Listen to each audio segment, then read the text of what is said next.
Hi, I'm Chloe Street, Digital Fashion and Beauty Editor of the Evening Standard. To celebrate London Fashion Week and the return of ES magazine, we are bringing its renowned My London feature to life. So I'm here in Hoxton, outside the home of super talented fashion designer Eudon Choi, to kick off the series.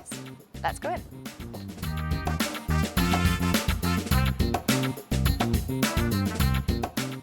So what is it you love about Hoxton? The energy. I used to live in South London, but East London just gives the sort of kind of diversity and just exciting energy. And we living in busy Hoxton, but also just the area we live in is really quiet, so we can just hide away from the busyness. But still get the benefit of the fun. If you're needing a staycation in London, where would it be? In London, it's quite difficult. I guess Ned is quite near, but also just I love the food option there. Where is your favourite restaurant in London? There are so many restaurants I love in London, but I think I just go through the phases and then just kind of one fade in and one fade out. I love, recent favorite is I love Menu Premier. It's in Stone Newington. I love the ambience. It's very small, so I haven't really been back after pandemic, but it kind of just gives the great offering of the natural wine and just different menu. They change menu sort of now and then, so it's great. Nice. And apparently natural wine doesn't give you a hangover. Yeah, actually, but you know, I heard that a lot just since I first moved in. It was just like 18 years ago. There is a natural wine pub, and I heard that. It was just a long time ago, but they just give you a refund if you have a hangover. Really? What's the best meal you've had in London? That's also really difficult to pick because I love food, but then just recently, because I work 6 days a week at the moment, and just near my studio, there's this pub called Skull's Head, and they have pop-up Friday, Saturday with Chef Nuno Mendes doing beautiful food. And there's a simple food called Hangover Cure. I don't really drink much, but I love that. It's a simple broth with the chicken and sweet barley and poached egg, and it's just a bit of like lime juice. Sounds very healthy for a hangover cure. Yeah, but it's delicious. Do you prefer cooking or are you more of a delivery person? I love the convenience of Deliveroo, but I try not to have too much Deliveroo, so maybe once a week or once 2 weeks maximum, then just try to cook. It's dangerously easy, isn't it? Yeah. Especially lockdown, but I've been okay during the lockdown. I've been cooking a lot. I learned a new skill. I just started cooking sourdough bread and banana bread, like just any other UK nation. Nice. Have you got your sourdough baby? Yeah, starter we call Robbie. Robbie? Because we have sour friend, so it's we call Robbie. Because you got a sour friend. So wait, does your friend know that? I didn't tell him directly, but I just told his friends, so I can just hint away. What's your go-to drink when you do have a drink? I don't really drink, so a lot of time it's kind of just old-fashioned Shirley Temple. Okay, is that alcoholic? No, it's not alcoholic, but if I have to drink, just simple Champignon Blanc, New Zealand. Nice. That's kind of my go-to drink, but usually Shirley Temple or just non-alcoholic cocktail. Whatever bar, just okay. I like to explore. Where does the best Shirley Temple in London? I really like Lanesborough Hotel. It's sort of quite luxury, just love people watching. So it's also just a really nice to stay as long as you want. It's lovely. And where do you go to let your hair down? It's a difficult one. As I said, I don't really drink, so I don't really go wild, but just I guess, you know, maybe, so I go to bed before 10 o'clock. So Every night? Pretty much, so I'm really early bird, so I guess it's kind of weird answer, but I probably really like to go to the bakery nearby called Pophams, and they do excellent pastries in the morning. Nice. I'm not quite sure that's the right answer. What time do you get up? Usually 5 to 6. Okay, 5 minutes to 6. No, just 5 between or 6. 5 between and 5 6. and 6. Yeah. Shoreditch House or Soho House? Do I have to choose? No. I don't know. I think maybe just Soho Farmhouse. That's more me.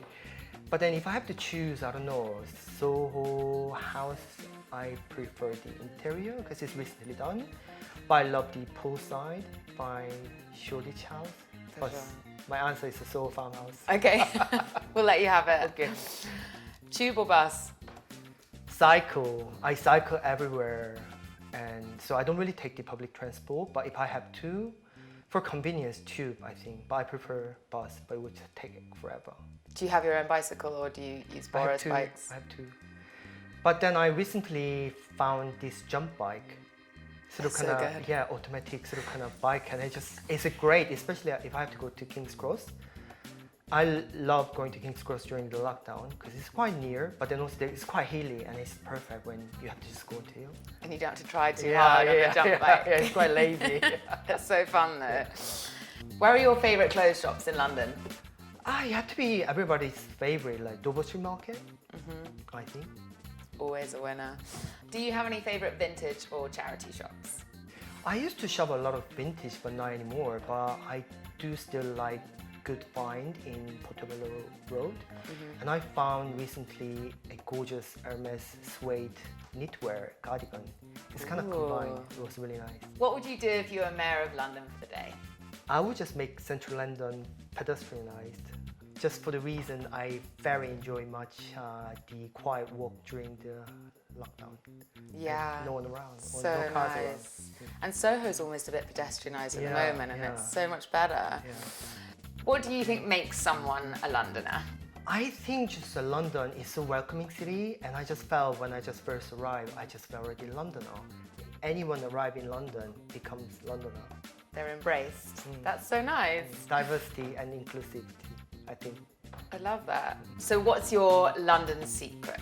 There is a little park just next to me called Shepherd's Walk Park, and there is a mural, beautiful mural they created for Olympic by Hackney Council, and just no one knows much, but it's beautiful.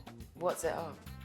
It's just beautiful, like just people sort of kind of mural. Oh, nice. If you could buy any building in London, what would it be? I think it had to be Wapping Project.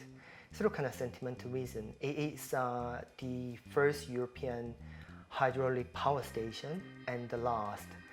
And it used to push the water pressure just to lift the curtain for Royal Opera House or Claridge's lift or Selfridge's lift sort of kind of thing. It's very glamorous and just still sort of kind of they maintain. So it could be a really fun place to live and work, I guess. Amazing. So what are you preparing for London Fashion Week in this strange new world order? So bravely and crazily, we are doing actual show, but it's just much limited capacity. We are super careful just how many people just to let in and just keep the social distance taken in place. But then also it's really exciting time as well, I guess. You know, the collection is inspired by the holiday in Italy, which I was planning to go this year, but it just all shambles. So I'm staying in London, which I thoroughly enjoy. But at the same time, I'm daydreaming about the Italian holiday, and that kind of reflected in the collection. So that's my inspiration this season. Hopefully next year. Hopefully next year, fingers crossed. What is your most memorable London Fashion Week moment? I think it was just one of the on-schedule catwalk. So it was just very small. It was just before then I did a presentation, then just suddenly we got upgraded to catwalk. And it was just very small venue, but then so many people turned up. It was great. We had a fluorescent orange flooring, and I just got inspired by the exiled Korean princess. And it was just dreamy, but then it was just so small and so many people came, and so it was just packed. People say it was just sardine in the tin. And just probably just... Where was it? It was 7 years ago. But what was the venue? It was Carlton Terrace House. It's just above the ICA. Oh yeah. It's a very sort of kind of European looking, very sort of kind of historical looking, beautiful building, but it's just small, and they kind of connected 2 rooms. Yeah, but then it would be interesting to do at this time, right? Because it's like so packed. Very COVID friendly. Yeah. So yeah, now just we're doing very like 2 meter in distance, just audience, sort of kind of we just be really careful to do the show. It's interesting time. I'm looking forward to it. So enjoy the rest of London Fashion Week, and don't forget to check out our coverage on the Evening Standard website over the weekend. And ES Mag is back in London today, so make sure you pick up your copy.